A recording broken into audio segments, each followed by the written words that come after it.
وی ظلم کوه د خپل ظالم سوچ په رګونو باندې نو ای نالت دی قسم دی ستا سوچونو باندې نن چې زه کوم الفاظ استعمالوم ملګرو نو د هغې په اډوانس کې زه ستاسو نه ډېره زیاته بخښنه غواړم که چېرې داسې الفاظ زما د خولې نه وځي دا کومه واقعه چې مخې ته راغلې ده نو د هغې زه معذرت غواړم ځکه چې په تاریخ کې ما په پیله ځل داسې واقعه واورېده د واقعه په کوم ځای کې شوې ده ملګرو نو د هغې هم زه ډېر زیات معذرت ځکه غواړم چې زه په خپله د باجوړ سره تعلق ساتم موږ چې کله هم د غیرت او د پښتو څه خبره اورېدلې ده نو الحمدلله موږ د باجوړ نه اورېدلې ده د سیټ کې د دې ماشوم دغه تصویر تاسو ته ښکاري د دې ماشوم سره داسې قسم واقعه شوې ده چې تاسو واورئ نو تاسو به حیران شئ چې داسې ځناور هم په دې پاکستان په دې مسلمان ملک او بیا زموږ غیرتمند پښتانه باجوړ په هغوی کې اوسیږي نالت دي په دغه خلکو باندې راځئ دا ویډیو وګورئ سره تفصیل څه خبره کوم چې داسې چل شوی نو هلته ولاړو مفتې راونی په زور باندې زویه دا تاسو ګیس درله ډکو تا خو ته څه نه ویلې چې ما ډکوي نه هغو په زور ډکو تا خو څه څورانې نه و کړی نه څه کنځل منځل خو دې نه و کړي دا ته ولاړ وې هغو راونیولې ویډیو تاسو وکړه ملګرو دا د یو غریب که چېرې دا د مالداره سړي دوی به چېرته هم داسې کار نه وی کړی دا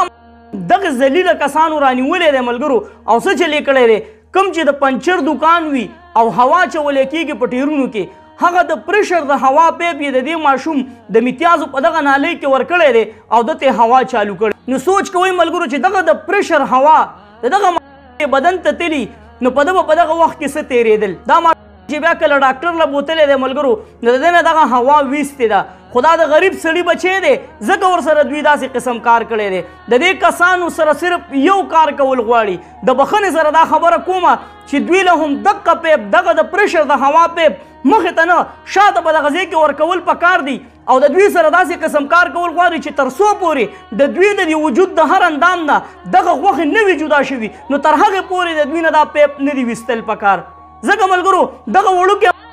دا به د یو غریب بچی و دوی ځکه کتلي دي چې راشه د ده به څوک نه وي د ده د تپوس به څوک نه وي نو موږ به د ده سره داسې قسم کار وکړو دا ذلیله د رحم نه دا د قهر مستحق دي چې د دوی سره داسې قسم کار وشي ملګرو چې تاریخ د دوی ګواهي ورکوي چې داسې قسم ذلیله وو په پښتونخوا کې په باجوړ کې چې هغوی د یو وړوکي ګلالي سره داسې قسم کردار ادا کړی او د هغوی انجام سو د هغوی انجام داو دا کسان دې زر تر زره گرفتار شي او دوی ته داسې قسم سزا میلاو شي چې زه وایم چې دا ټول پښتانه وګوري انصاف خو شته نه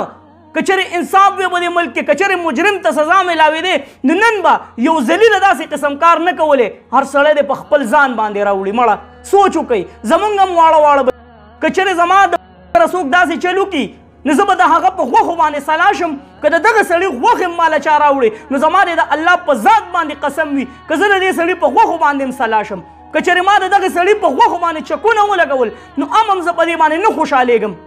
دا دوی چې کوم د دغه غریب سړي د کم کار کړی دی خو اوس به هم دغه چې کوم ذلیله دي نو هغه به دغه شانتې سریعام ګرځي کلیعام به ګرځي په هغه باندې به د لاس رانیولو څوک نه وي ځکه چې انصاف شته نه په دې ملک کې که چېرې یو کس نیم ته پانسې میلاو شوی وی نو نن به یو کس هم نه لګېدی او ظلم به یې نه کولی بیا په دغه شان ګلالي باندې مړه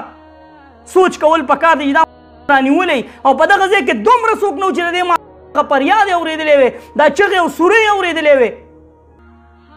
الله دې په موږ باندې خپل رحم او فضل وکړي زما دې د الله په ذات قسم وي که موږ د رحم قابل یو نو ملګرو دغې ودرېږئ دا ویډیو دومره خوره کوي چې د فیسبوک په هر یو لور باندې دا ویډیو وي او دې وړوکې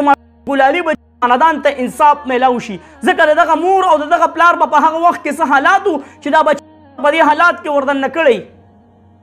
چېرته مې الله ښاد آباد او خوشحاله سات اخره کې بیا ډېره بخښنه غواړم که دې خبرو کې زما نه داسې خبره شوي چې ستاسو زړه ازاري پې شوي نو معذرت درنه غواړم چېرته مې الله ښاد آباد او خوشحاله ساته تل دې وي آباد دې وي زموږ وطن پاکستان دې وي مسلمان دې وي د لوی الله پام